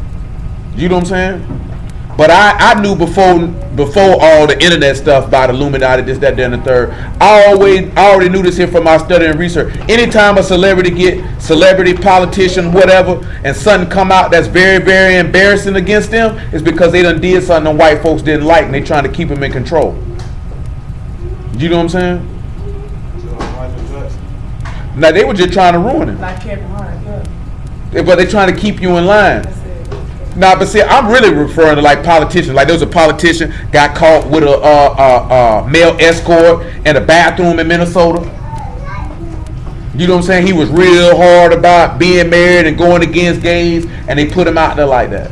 So you believe he really was in there with escort, or they just? Oh no, they literally walked in. They set him up to get caught with a Right, pump. set him up, but you don't think he really was? Oh no, he was really gay. He came out and said, "Yeah, I like Set a men." straight nigga up with a pump. Yeah, you. I'm saying, 'cause you know, a lot of times that you. No, you don't accidentally get in the stall with another man. Yeah, that's what I'm saying. When we say set it up, like to catch him, like. Yeah, not with that. But I mean, like you know, how sometimes you wonder, I didn't lie, like this really happened. Oh no, he came out and said, "Yeah, I like boys," and I've been living a lie. They did the same thing with Jimmy Swagger. They knew Jimmy Swagger was knocking holes down for years. You know what I'm talking about? Did something that people didn't like. They put it out there. Next thing you know, he on TV talking about, "I have sinned." Do you know what I'm saying? They did Jim Baker like these people for your But time. at the same time, They do even in it a situation like that, if they don't got nothing on you, how they pulling it off? If they ain't got nothing on you, then they do like they did with Michael Jackson. They make it up. That's what I was saying. Yeah, no, I know. That's what I was saying. Because the reason why I say that, make it up, because the little white boy Corey Feldman, who been talking about the people molested him, that cracker just got stabbed. Like he been on national TV show talking about, "Hey man, it's pedophiles in Hollywood. They be touching on people. I got names, but I can't do this and do that." And then last week somebody stabbed him. And all the people he talked about molesting, he said, "Oh, I hung with Michael Jackson." He said, "Michael Jackson ain't touched me." And I take his word for it. If a little boy say it's multiple different men been playing with my booty hole since I was 7 years old, I don't think he would have covered for Michael Jackson if he was doing it. I don't think he'd have covered for him. I can say this here, but a little boy who been molested, who had no problem talking about he been molested, I don't think he would have covered for cause. This man was on the Today Show talking about, "I'm trying to raise $10 million to make a movie so I can expose the people who've been molesting people." Michael Jackson was perking too, though, sometimes. You know what I'm saying? Like, with him dangling that baby and all that, that was him, bro. Oh, I ain't saying the nigga wasn't weird. You know what I'm talking about? I'm just saying some stuff he gave him ammo, bro. He gave you ammo. bro. One thing about it, two things for sure. You don't never want to give nobody ammunition to run their mouth. Right, that's why I was saying versus somebody. And who I'm really telling clean. y'all this here with the word. I just was telling them this yesterday. Just because it may be lawful for you to do something don't mean it's expedient for you to do it, because you could give people opportunity to run their mouth. See, that's where that come in at being lowly in spirit. You more concerned with protecting your Elohim than doing what you want to do to stop a nigga from running their mouth. You know what I'm saying? Y'all don't be thinking about that. You can't give nobody no doorway, no leeway to open their mouth, because niggas be ready. They were ready to say something about Mashiach on every corner. They were ready to say something about Moses on every corner. You can't give them no room. But they do stuff to keep you in line. But I just showed them what Noriega was like. "Yeah, man, you know, you get to a certain point." He said, "I've been there. $20, $30, $40,000 a show. And he say there's doors. He said, I don't know if it's some homo stuff over here or some sacrifice stuff over here, but I went straight. And he saying I ain't been platinum since. He saying this door, there's them guys over there. You know what I'm saying? He said I ain't got nothing against them. He was like basically them punks over there. So basically them people come to you and offer you a door. It's some sissies over here. It's some weird stuff over here. Pick one. You know what I'm talking about? I'm gonna pick the door I walk through. Pick one. Man, look at though. If you watch movies though, they show you that they do stuff like this. I ain't talking about all the extra fantastic stuff dudes be talking about. I'm talking about giving you an option. That's what, when you join a fraternity, that's what they do. They put you in compromising positions so they can hold stuff over your head to get you to do what they want you to do. That's what seal the brotherhood. We all got something on each other. All got something on each other. You don't know what them niggas be doing in them halls, man, when them doors closed during initiation. You know what I'm saying? He know he been in there. Yeah. That's how you can have known somebody for what, 2 or 3 months, and now y'all brothers for life. But see you and a black one. Them white ones, they go further. I don't know. I can't speak on the white ones. The reason why I say they go further, because let me clarify, because I'm really talking about Skull and Bones. Because Skull and Bones, they make the men get in a casket, butt bookie naked, and tie something to their penis, and talk about all their sexual exploits. Now Skull and Bones is a different type of organization. Like Tim, I used to watch Meet the Press a lot when I was a child. I really liked Tim Russell. I really liked that dude. They murked that man. And they killed that man because he asked too many probing questions on Meet the Press. Like this man looked at George Bush and said, you part of Skull and Bones, 322? What does America need to know about that? He said, are you prepared to lose? George Bush said, oh, I'm not going to lose. Then he turned around on the same show and asked John Kerry the same question. And then all of a sudden this man come up dead. You know what I'm saying? This stuff happens. You can look it up for yourself. They really do have a heart attack gun. Y'all ever heard of that before? They have a gun where they can shoot you and you look like you had a heart attack by natural causes, and it cannot be detectable that they shot this poison in you to make you have a heart attack. This is a CIA weapon. This ain't no conspiracy theory stuff. Write the Library of Congress and ask for it, they'll send it to you. They had that stuff like that at the hospital though. I don't read about that. They can come in there and give you that fake shot. Fake shot? It's a lot of people who are dying from a heart attack. Them people knocked them off. Yeah. They might have knocked out Pimp C. Who knows? I don't know. Oh, Pimp C. Because the only reason they saying that because his death was of peculiar circumstance. I don't think they killed. I'm gonna tell you something, right? Prodigy wasn't talking about nothing. That nigga wasn't talking about nothing. That nigga wasn't talking. That Illuminati stuff that nigga was talking about was when he first got out of jail. That nigga was not talking about nothing in 2017. That nigga was not. Nah, he wasn't talking about nothing in 2017. That nigga was not hot. Wasn't nobody paying attention to him or none of that. You know what I'm saying? Pimp C was getting on every radio station imaginable and saying, "Well, they killed Prince the same way they killed Elvis Presley or anybody else. You worth more money dead than alive. It ain't no deep conspiracy stuff. I want your catalog. Yeah. I want your music. Always been going through a lot of legal stuff by his. Yeah, I want your music. Yeah. I want to control your estate." That's why he was changing his name. Yeah, that's why he was doing all that, trying to protect his money. It was like, you know what? That's why they killed Michael Jackson. Nigga own the Beatles catalog. Can't let a nigga own that. So that got off. That's $1 billion. That's $1 billion asset. See, some of that stuff don't be that deep. Don't be no blood sacrifice or nothing. That just be about some cash. You know what I'm saying? Period. Nigga, you worth more dead than alive. Get you out of here. Nigga, they killed Mike and seized $1 billion estate. Killed Prince, and guess what? That nigga say that after Prince died, cause Jay put it in the song. Nigga say them nigga would walk around showing tours off at his house. All this type of stuff.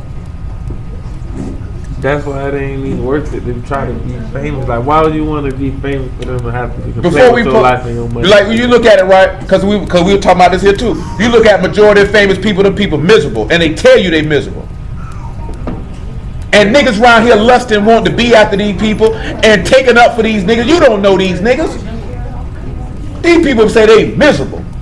And you know why you feel like, how could you have all that money and all these houses and you can go all these places and be miserable? See, I was talking to Brandon about this because I heard a lady talking about this, and I believe this to be factual only because of the word.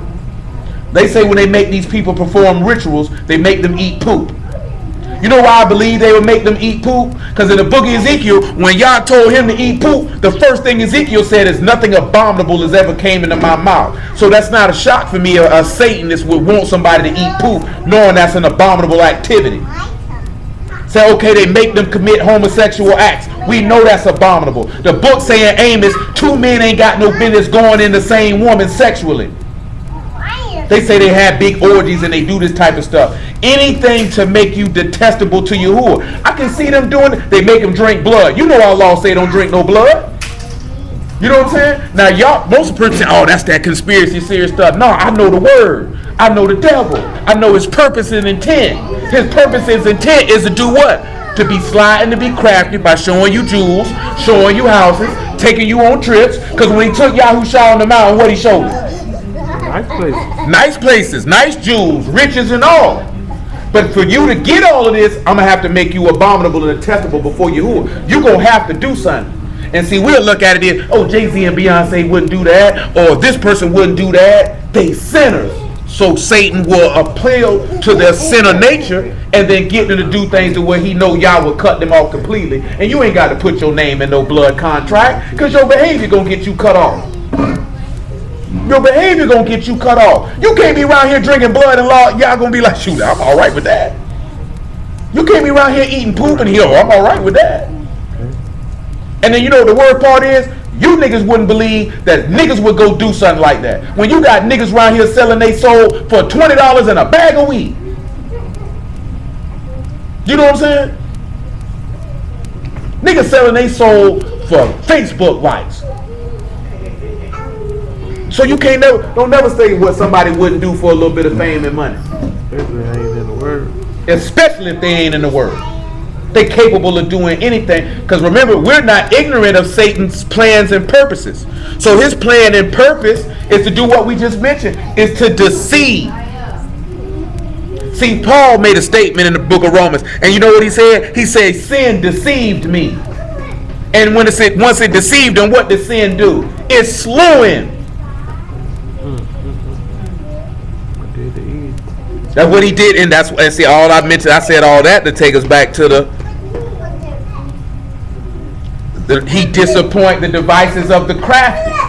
You understand what I'm telling you? This is why Mashiach told you to be wise as serpent and harmless as dove. See, like they said, like when Noriega said, I went straight. And you know why that's funny to me when he said I went straight? And he said they offered a door here and a door here, because the book of Proverbs say stay straight on and don't deviate to the left hand nor to the right, but keep it straight.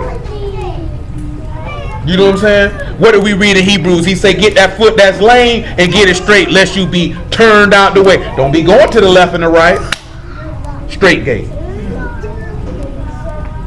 Because I done told some of y'all this before. I tell you again, boy, you better stop it. Boy, at the end of the day, boy, them celebrities, they all evil. You know why they evil? Because they don't serve Yahuwah. You have to get that through your brain. Some of your family members, friends, high school peers, college peers, naturally, they very well may be good people.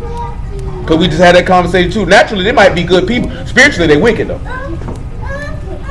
So you have to learn how to look through things through a human eye and then through the eyes of Yahuwah. Through a human eye, you be like, that's a good dude. That's a good brother. Come here. That nigga wicked though. He might be a good nigga, but he wicked though. Cause that's how y'all see it. But y'all don't even see no natural. He just see wicked person. Righteous person. That's all he see. He don't care how many songs this person sing. He don't care how many. You think this man gonna care something about LeBron James? Boy, you got MVPs and championships, but did you serve me? You think he care about how many units of Microsoft Windows Bill Gates sold? That man don't care nothing about that. Because remember what he told you in Luke 16 and 15. He said that which is highly esteemed among men is what? It's abomination in the eyesight of Elohim. So if men praise it, y'all hate it. You can believe that. If men praise it, y'all hate it.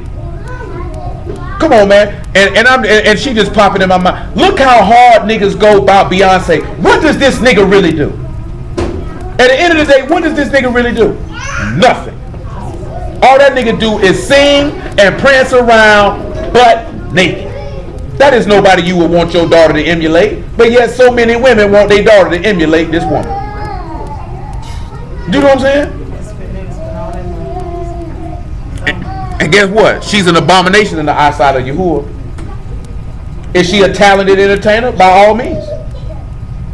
Very talented entertainer. Can't take that from her. Singing wise. I said entertainer. I ain't said nothing about singing. That's part of her tricks.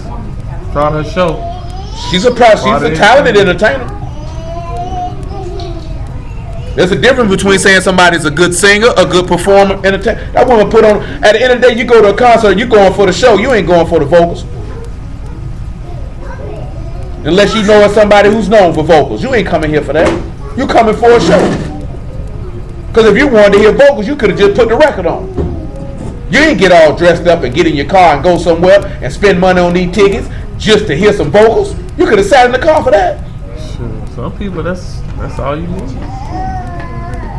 They see even the one with vocals, they still put on a show. Because they performers, they entertainers. Come on, man. Joe 5. What was that? I wanted something else. I can't remember what it was.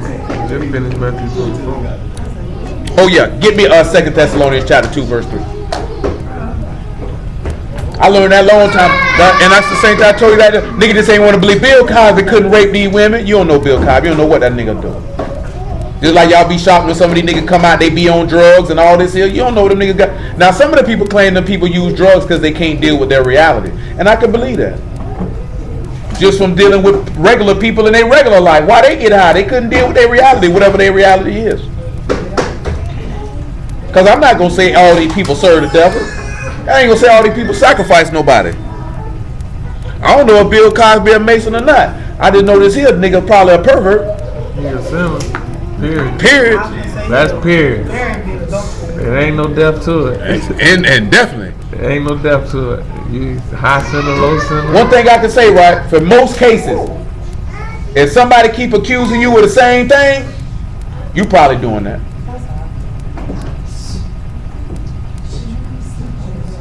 You know what I'm saying? You know, Mike put himself in bad positions.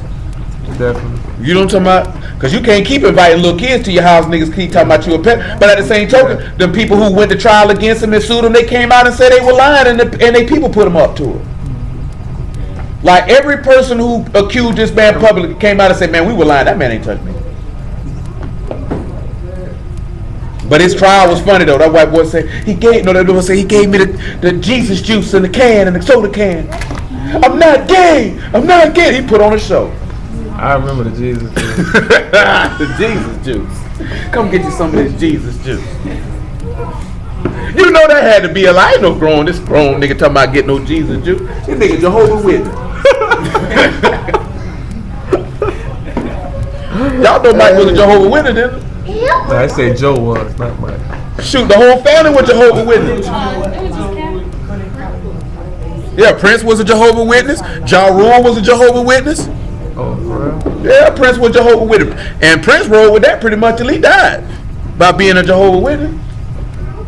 Shoot, Serena and Venus, they Jehovah's Witnesses.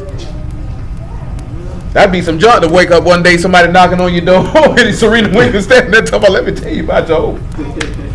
One thing about it, they don't use their people to get people. Like they don't use famous people that's in it. Nah, they don't. And one thing about Jehovah's Witnesses, boy, they going in the hood, boy. They're persistent. They're persistent. And the Mormons going in. That's why the Hebrews ought to be shamed, because Mormons, don't nobody in the hood mess with the Mormons. Niggas two funny looking white boys with bow ties on, or long ties on a bicycle, and don't nobody mess with the Mormons, man. These niggas be in everybody's hood.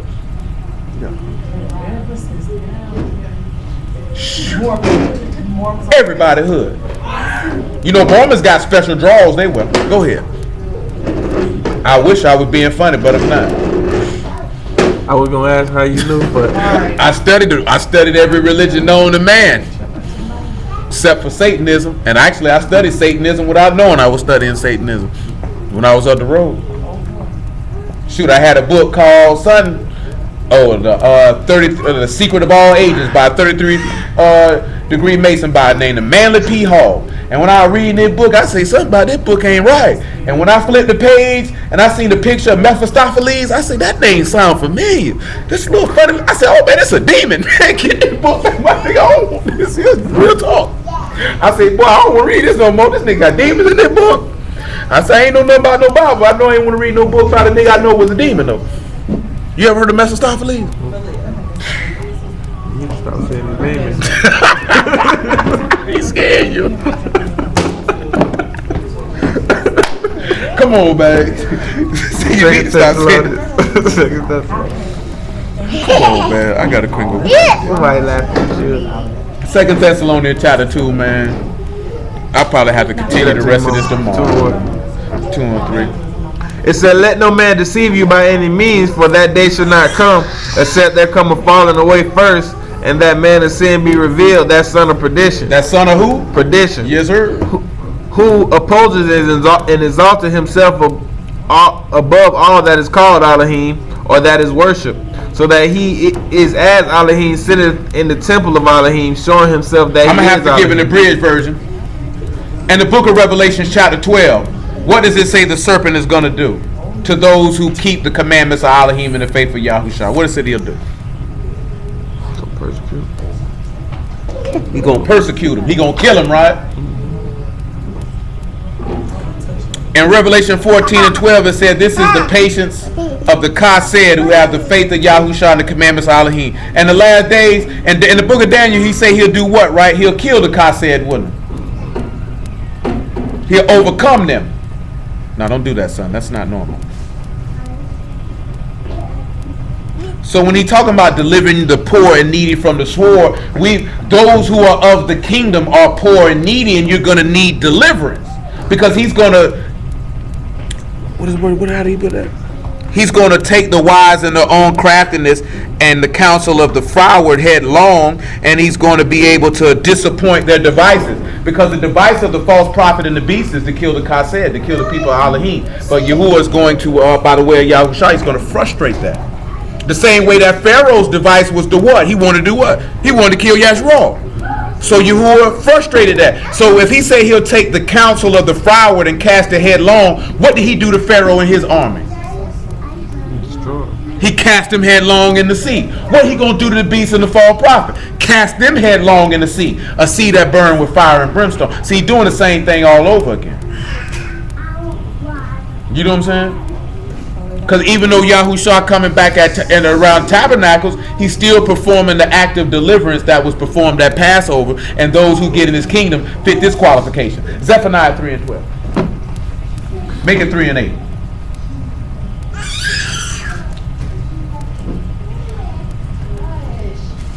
It says, therefore wait ye upon me, saith Yahuwah, until the day that I rise up to pray. He say, wait, do what?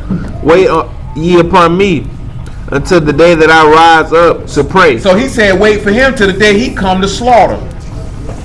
For my determination is to gather the nations, that I may assemble the kingdoms, to pour upon them my indignation, even all my fierce anger, for all the earth shall be devoured with the fire of my jealousy.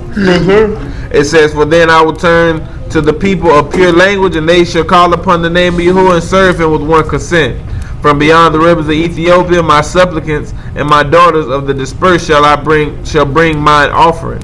And that day shalt thou not be ashamed for all thy doings wherein thou hast transgressed against me. For then I will take away out of the midst of thee that rejoiced in the pride, and thou shalt no more be haughty because of my Kadash mountain. I will also leave in the midst of thee an afflicted and poor people. He'll leave a what? Afflicted and poor people. And what about this afflicted people? What we discuss, and we'll break these words down, y'all. And they shall trust in the name of Yahuwah. They'll do what? Trust in the name of They'll Yahuwah. do what? Trust in the so name those of who are humble will trust in you. When we look at Yahushua, when he was humble, where was the only other place he could place his trust at? When he was on that stake, he had to trust Yahweh was going to raise him from the dead. That's the only place he could. That's why he say, blessed are the poor in spirit. They going to get the kingdom, because you're going to be broken down to the point you can only look to Yahuwah. You can't look nowhere else.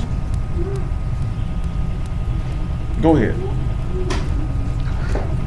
It said, and the remnant of Yasharah shall do no iniquity. The remnant of Yasharah shall do no what? No iniquity. Did he say that the iniquity with his mouth would be stopped in Job? Let me revisit that in Job real quick.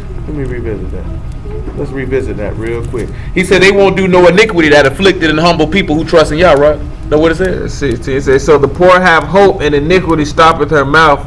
No, that's the word I wanted to look at was hope. Yeah, we got to do that one. I got to do that one. 16. So remember, the humble have hope because he has destroyed the works of the crafty, and cast them headlong. That word for hope is tikva, and it's a expectation or a thing hoped for or outcome. It has 4 characters. What 4 characters do you believe that we would use for that? You spell it Tiqvah. What 4 characters would we use for this word right here? That's a B. Huh? That's a B. I don't mind.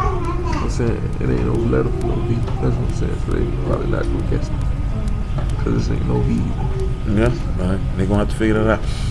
I was just letting you know. Yeah, I know. But they need to learn the skill. What's the first letter we would use, everyone?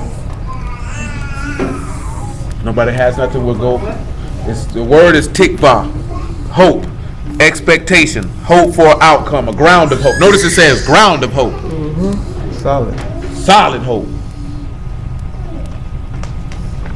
Got 4 characters. Well, that's all. We know Ta, the first one, so clearly I think we're probably going to use covenant for that. What would be the next one we would use?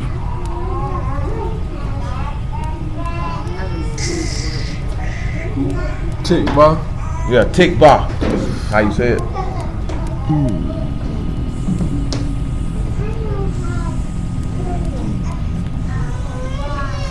Oh man, my body hurt. There you go. Huh? The cough? I can see why you would say that based off the pronunciation, but I don't think we're going to get that from that spelling. What you say? Nah, not cough. Yeah, I was going to say, I can see why he could get that from the pronunciation. You close though. She just said it. She just said about it. No, it ain't about it. I thought it was. I did as well.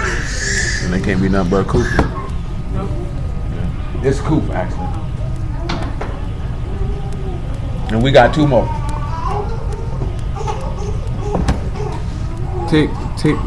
Tikva. That's how you pronounce it.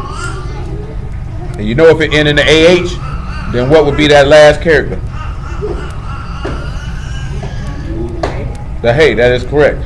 So if we got a V in there, then it would be, somebody said ooh earlier. No, I think Johnny just said it. What is it? He said ooh. Yeah, I heard somebody say it. I'm trying to find my things. So when we come here with this tile, we have a mark, a sign, a cross, stick, a seal, a covenant joined together, a last. I think we'll choose seal instead. I think I like seal instead. When we look at this kuf, a light, a circle, or behind, or the back of the head, or final, or least. I think we're going to, even though it say back of the head, I think we're going to have to seal the head. Mm-hmm. I think y'all should know why we would use that. I would hope you do anyway. When we come around in this ooh, we're going to go ahead with join together, and with hey you got revealed. So then when you have the hope, you have those who have been joined together by the revealing of being sealed in the forehead. Wouldn't that be accurate? So now let's go get Revelation 22. Because you're looking at the poor having hope, and iniquity mouth has been stopped. So that means sin has been stopped. So then we have to turn around. What is your hope set in? Like Paul said in 1 Corinthians chapter 15, that Yahushua rose from the dead. Go ahead. Revelations 20. Because that's the same thing when you look at iniquity was stopped coming up with Passover, coming up out of Egypt. Iniquity was stopped, and the poor and afflicted had hope, because he told them, if you put this blood on this doorway, that the destroyer going to pass by, and I'm going to take you up out of here. Go ahead. Revelation 22 and 4. It says, and they shall see his face, and his name shall be in their foreheads, and there shall be no night there. They shall need no candle, neither light of the sun, for Yahuwah Elohim giveth them light, and they shall reign forever and ever. So if they got his name in their forehead, how did his name get in their forehead? How did they get sealed with that covenant? They humbled themselves. So if they humbled them, when Peter dropped that word on them in Pentecost, them people were what? Pricked in their heart. And what the first thing Peter, he said, men and brethren, what shall we do? And what did Peter tell them to do? Repent. What's the first thing that Yahushua spoke when he preached? Repent. The kingdom of shamayim is at hand. So when he told you to repent and we talked about the things in the kingdom, that means you need to turn to forgiveness and be able to forgive. You need to learn how to be humble. You need to learn how to hear and obey. All the stuff that we went, you need to know how to be ready. You already know we talked about having that oil and that light and what that meant. You need to sacrifice yourself. Because again, the kingdom of Elohim don't come by observation. It's within you. It is because you know why it's within you? Because out of the heart of men proceed what? Evil thoughts, right? That's what he told you, right? The same way out of the heart of men proceed righteous thoughts. Because a good tree can't bring forth corrupt fruit, and a corrupt tree can't bring forth good fruit. So either make the tree good or make the tree corrupt. And that's based on the things that emanate out your heart. That's why you can't observe the kingdom of Elohim, because it resonates and begins in your heart. By the thoughts or the devices, plots, plans, and purposes that you have, which turn out to the actions that you execute to determine if the kingdom of Elohim is among men or the kingdom of the prince of the air is among men. And your actions dictate which kingdom you are a part of and which one rules. See, everybody look at the kingdom of Elohim as a manifestation of a physical kingdom, which it is. But that wasn't what Yahushua was preaching. That's why they couldn't understand what he was talking about. These men say he a king. That's what dudes say. He say he a king. He ain't had no kingdom because he wanted to rule in the hearts of men. Stupid. Because you so worried about where's the scepter at? Why we still in captivity? I ain't in captivity. You speak for yourself. Because remember, captivity by definition just means exile. In this book, that's all it means. Yahushua made you no longer to be exiled. Now we have the gospel of reconciliation, and we ambassadors who beseech you in Mashiach's deed that you might reconcile with Elohim, that your sins might be forgiven and your soul might be saved. Because we talked about that last week. If you walk in Yahushua HaMashiach, ain't no condemnation for you. Iniquity's mouth has been stopped. You know how iniquity's mouth is stopped? Because the book say Satan do what day and night? Huh? He does do that, but I'm referencing something in the book of Revelation. He accused people day and night. So if there's no condemnation in you and Mashiach, then guess what happens with Satan? His mouth is stopped. He ain't got nothing he can say. He ain't got nothing he can say. And that's why I'm telling y'all that in the manifestation how you live your life, because you don't know that Satan could be using the individual to run their mouth, because he in heaven running his mouth. Oh, that nigga ain't gonna do this. That nigga ain't gonna do that.